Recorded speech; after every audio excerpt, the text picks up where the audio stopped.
ये सृष्टि तो प्रकाशमयी हो गई महादेव। अब आपका जीवन प्रकाशमयी बनाते हैं। आइए महादेव, पर्वतराज हिमावत से आपकी विवाह की बात करें, जिसकी प्रतीक्षा देवी पार्वती भी कर रही है।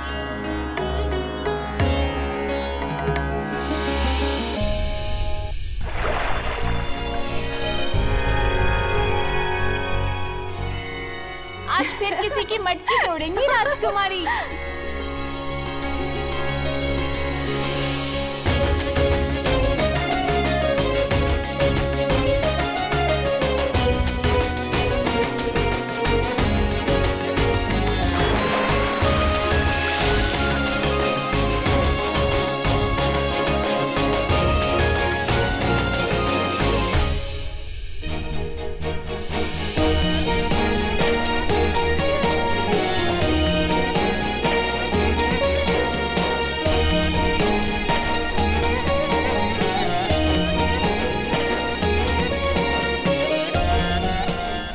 कहाँ चली राजकुमारी?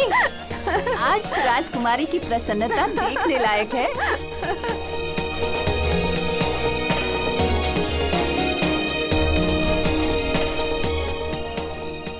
अरे क्या हुआ पार्वती? महादेव ने प्रार्थना सुन ली क्या? हाँ।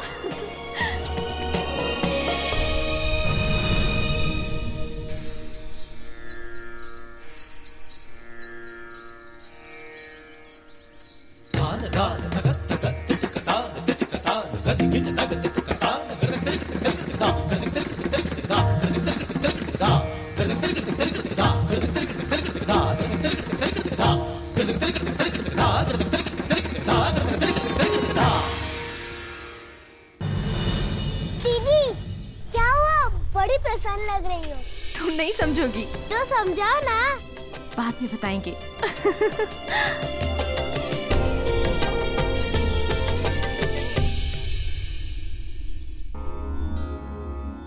प्रणाम प्रभु, आइए पधारिए।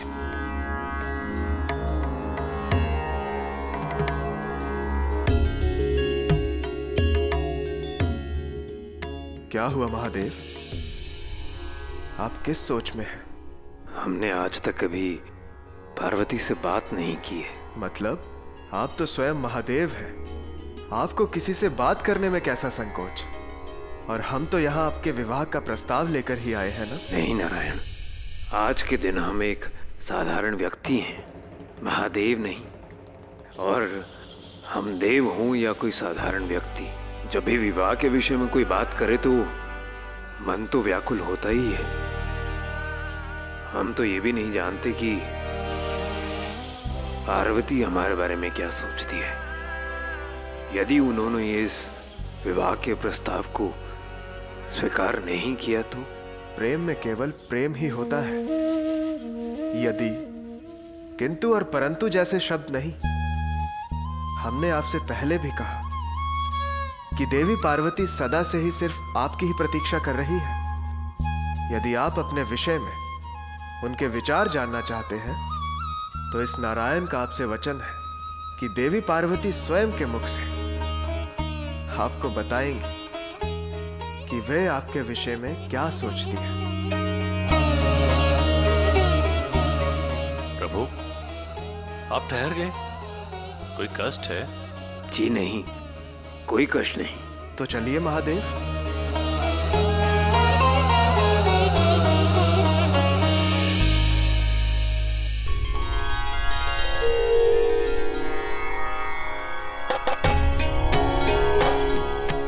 प्रणाम महादेव। नारायण, विराजिए।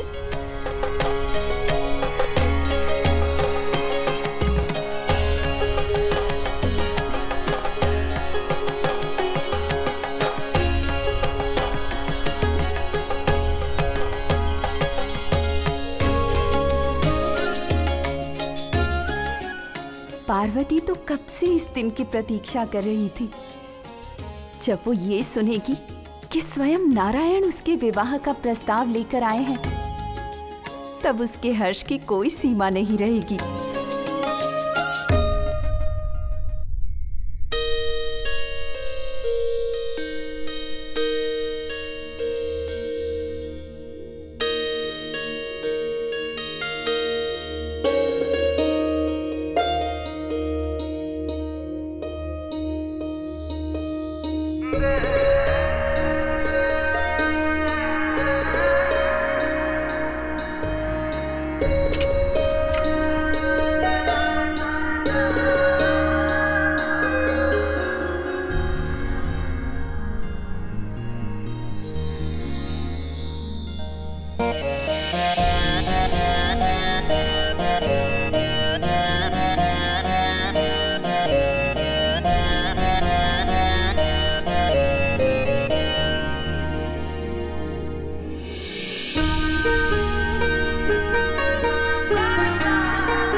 आसन ग्रहण करें।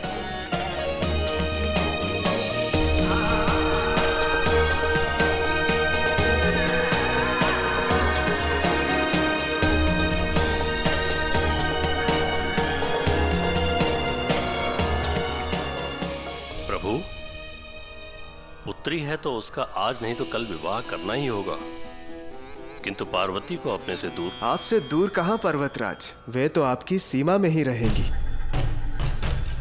उन्हें तो केवल एक पर्वत से दूसरे पर्वत तक ही तो जाना है। पर्वत? और ये महल और सुख? आप चिंतित ना हो। भला महादेव के आगे उस सुख का क्या साहस जो उनसे दूर चला जाए। और महाराज, अब यदि पर्वत है तो क्या हुआ, देवी पार्वती को वहां कोई कष्ट नहीं होगा। हाँ, वहां रहने के लिए महल नहीं है, परंतु गुफा तो है। और आपके महल जितना विशाल शयन कक्ष नहीं है, परंतु चट्टानों से बने बिछौने हैं। और आपके महल की भांति स्वादिष्ट व्यंजन नहीं है कैलाश में, लेकिन प्रकृति से बने फल और फूल हैं खाने में। देवी पार्वती की सखियां नहीं होंगी वहां पे, किंतु उनके साथ नंदी, भृंगी, भूत और पिशाच ये सब होंगे, जो सदैव ही देवी पार्वती का मन लगाकर रखेंगे। कैलाश में हर सुख सुविधा है महाराज। हाँ, आपके महल के जैसी नहीं है, परंतु है अवश्य। सबसे महत्वपूर्ण बात तो यह है, जिनका विवाह स्वयं महादेव से हो रहा हो, उन्हें और क्या चाहिए।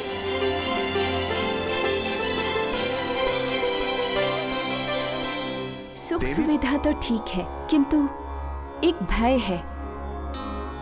हमने कभी अपनी पुत्री से ऊंचे स्वर में भी बात नहीं की है, और महादेव के क्रोध से तो सभी परिचित हैं। हाँ, वो बात तो सही है। हम भी अपने महादेव को सदा यही समझाते हैं कि इतना क्रोध करना उचित नहीं है, परंतु ये हमारी बात माने तब ना। अब देखिए, अगर क्रोधित होने के कारण इनका विवाह नहीं हुआ तो एक कितनी लज्जा की बात होगी। नारायण, आप हमारे विवाह का प्रस्ताव लेकर यहाँ आए हैं ना, तो फिर ये सब क्या कह रहे हैं? वास्तविकता में सत्य कड़वा ही होता है महादेव। आप चिंतित मत होइए। हमारे महादेव का क्रोध जितनी शीघ्रता से बढ़ता है, उतनी ही शीघ्रता से शीतलता में परिवर्तित भी हो जाता है। और जब देवी पार्वती इनके जीवन में आएंगी, तो इनके तिनके भर का क्रोध भी प्रेम भाव में परिवर्तित हो जाएगा। अब तो उचित कहा ना महादेव। प्रभु, आपका कथन तो सत्य है, किंतु पिताश्री, माताश्री, एक कन्या के माता पिता होने के नाते आप दोनों के मन में यह प्रश्न उठना स्वाभाविक है, किंतु ये देवों के देव महादेव है। महादेव के संग संबंध जोड़ने से बड़ा सुख इस संसार में और कुछ हो ही नहीं सकता। बड़े महल, शयन कक्ष, स्वादिष्ट व्यंजन, महादेव के प्रेम और इनके चरित्र से बढ़कर नहीं हो सकते।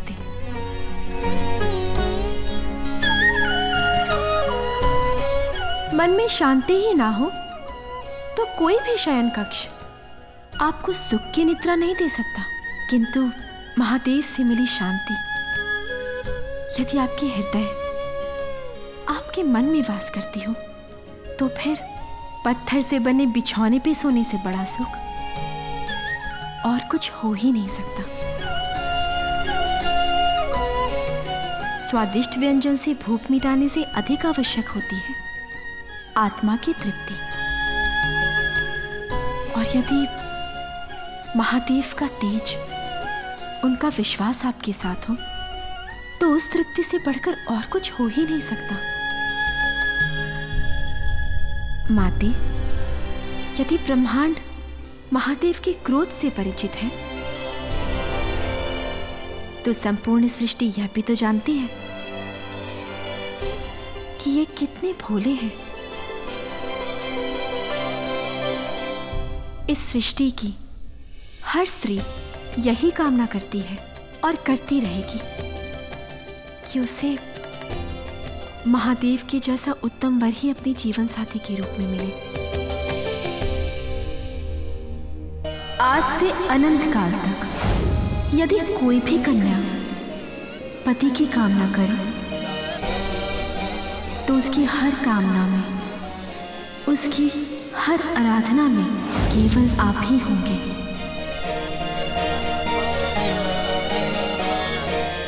कितना उचित कहा है देवी पार्वती ने। हमने कहा था ना, स्वयं पार्वती के मुख से आपकी प्रशंसा सुनने को मिलेगी। पर्वतराज, इस सत्य से तो आप भी परिचित हैं कि देवी पार्वती का जन्म केवल महादेव के लिए हुआ है। इन दोनों का विवाह संपन्न कर इस सृष्टि पर उपकार करें। यदि हमारी पुत्री को महादेव से विवाह करने में कोई आपत्ति नहीं है तो हमें भी कोई आपत्ति नहीं है महादेव से विवाह करवाने में। हम अपनी पुत्री का विवाह महादेव से ही करेंगे।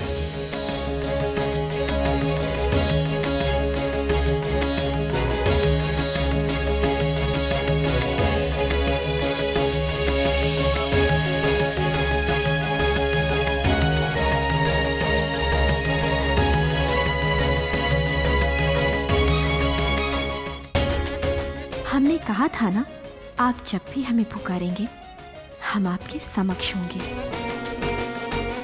किंतु इतना विलंब क्यों? तो अब विलंब किस बात का? कोई शुभ तिथि निकालकर इनका विवाह संपन्न करें। और क्योंकि देवी पार्वती हमारी बहन है तो उनकी डोली तो वैकुंठ से ही जाएगी और कल ही हम शगुन लेकर आएंगे।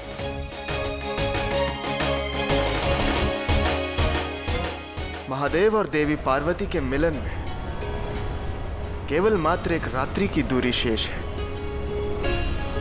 अंधकार छटते ही महादेव और देवी पार्वती का पुनः मिलन सुनिश्चित है।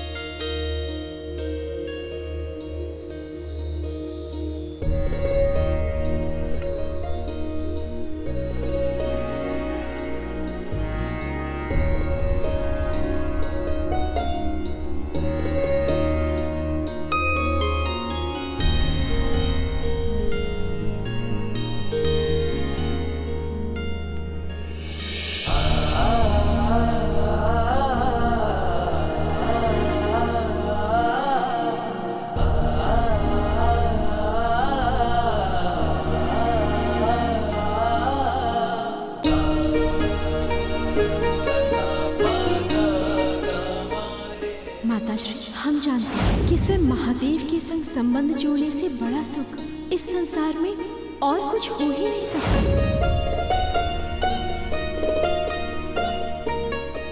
इस सृष्टि की हर स्त्री यही कामना करती है और करती रहेगी कि उसे महादेव के जैसा उत्तम वर ही अपने जीवन साथी के रूप में मिले। आपके प्रेम और सम्मान में हमने सबके प्रश्नों के उत्तर दे दिए, परंतु एक प्रश्न ने हमारे मन को विचलित कर दिया है महादेव। क्या करें? कैसे अपने विचलित मन को शांत करें? कौन देगा हमारे प्रश्नों के उत्तर?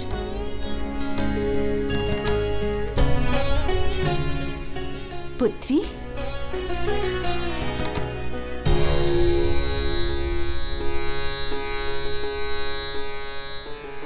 ये क्या महादेव की मूर्ति के समक्ष खड़ी हो? अब तो स्वयं तुम उनकी पत्नी बनने जा रही हो।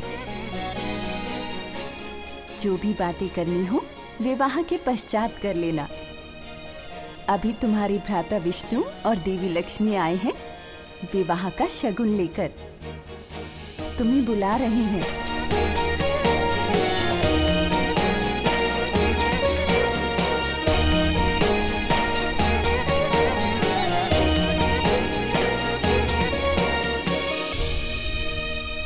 कल का दिवस अत्यंत शुभ और उत्तम भी है पार्वती और महादेव के विवाह के लिए। देवी लक्ष्मी, देवी पार्वती, प्रणाम भ्राता। आप लोग आपस में वार्तालाप करें, हम अभी आते हैं।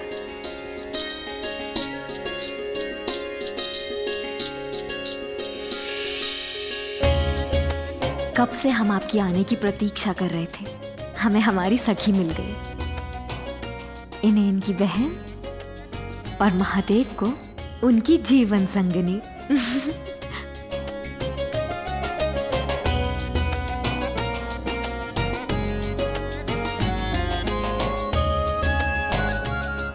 देवी पार्वती, ये हमारी तरफ से आपके लिए उपहार।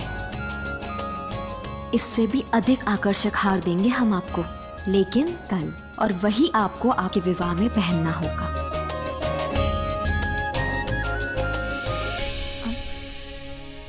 कल है हमारा विवाह? हाँ देवी, अति शुभ दिन है कल का। हमारे मित्र महादेव और हमारी बहन विवाह के बंधन में बंधकर एक हो जाएंगे कल। किंतु आज ऐसा क्या है जो हमारी बहन को विचलित कर रहा है? जिनके मुख की शोभा उनका तेज है, उस तेज ने आज प्रश्न चिन्ह का आकार क्यों ले लिया है? देवी पार्वती, कोई शंका है? कोई भय?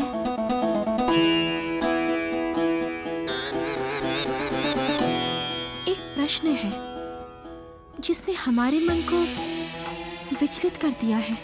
इतने वर्षों तक हम महादेव को पाने का सोचती रही, और आज जब वे स्वयं हमें मिलने वाले हैं, तब हमारा मन हमसे बार बार एक ही प्रश्न पूछ रहा है कि क्या हम महादेव के योग्य भी हैं? उन्होंने हमें चुना, किंतु उन्हें तो हमसे सुंदर, हमसे गुणी और हमसे ज्ञानी कोई भी कन्या मिल सकती थी।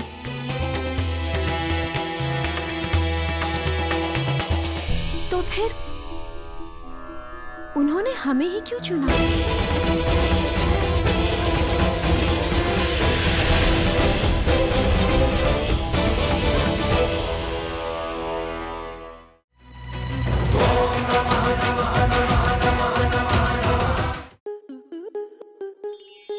स्टार प्लस के ऐसे ही और बेहतरीन लम्हे देखने के लिए सब्सक्राइब करें हमारे YouTube चैनल को।